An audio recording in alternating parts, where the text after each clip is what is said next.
আমি আজকে আপনাদের আর একটা নতুন গেস্টের সাথে পরিচয় করাচ্ছি। বাড়িতে এসছে ঘুরতে, এখনও আলু খাচ্ছে। এই দেখুন, ও তো কাছে দেখতে পাচ্ছেন আমার হাত থেকে আলু নিয়ে খেলো। ওর মনে হয় এই হাতটায় কোনো প্রবলেম আছে, হাতটা নড়াতে পারছে না। ও কিছু অ্যাক্সিডেন্টের কারণে হয়তো আগে কিছু প্রবলেম হয়েছে, খালি এই হাত দিয়েই খাচ্ছে। আমি অনেকক্ষণ ধরে লক্ষ্য করছি। আমার হাতের এইখান থেকে ও আলুটা নিল, আর 3 নম্বর আলু এটা কমপ্লিট করছে। কলা এনেছিলাম, কলা নেই, কলা খাচ্ছে না। আর ঘরে সেভাবে কিছু রাখা নেই। ওইখানে যে দেখছেন ওনাদের বাড়ির ছাদের ওইখানটাই ছিল, ওই দিকটাই ছিল।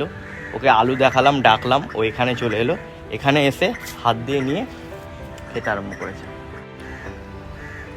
বাহ, পুরোটা মুখে ঢুকিয়ে নিল কিভাবে দেখুন। এই খেতে পাচ্ছে না, এ বাবা খেতে পাচ্ছে না। বেটার দাঁতও দুটো ভাঙা আছে, আমি দেখলাম যেটা। হাত দেখ বের করেছে, চেপাতে পারছিল না। যা পালাচ্ছিস, এই দাঁড়া, যা চলে গেল। এই কলাটা নিয়ে যা, কলাটা নিয়ে যা, এনে কলাটা নিয়ে যা, কলাটা নিয়ে যা বাবা, কলাটা নিয়ে যা। যা, কলা খাবে না।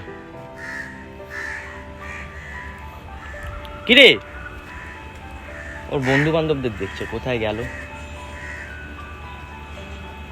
এনে কলাটা নিয়ে যা। আস্তে আস্তে আস্তে আস্তে আস্তে, একটা হাতে প্রবলেম না, যাতায়াত করতে অসুবিধা হচ্ছে। আস্তে, ওই হাতটা দিয়ে ধরতেই পারছে না কিছু। যা, টাটা, আবার দেখা হবে।